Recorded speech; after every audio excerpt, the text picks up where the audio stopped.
Hi, Judah.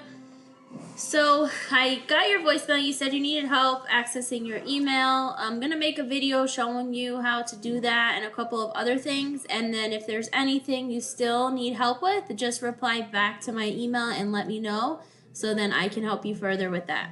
So when you go to Johnson Community College's homepage, which is johnsonCC.edu, click on the student email up at the top, and then you would click log into your email.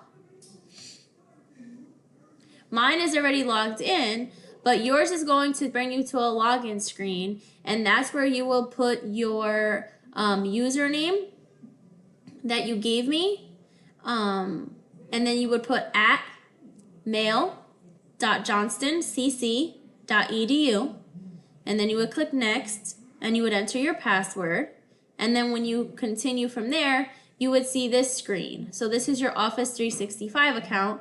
And right here is where your email would be. You click on Outlook and that would take you into your email. You also use the same username and password to access Blackboard, which you could get any content to classes that you are in. So you would enter that information here.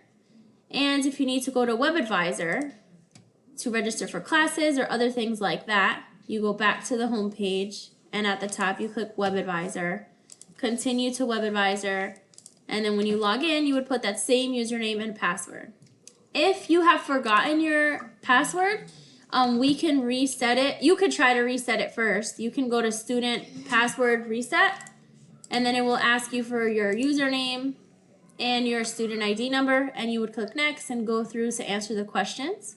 If you still have trouble, I can reset it for you so that way you can get in.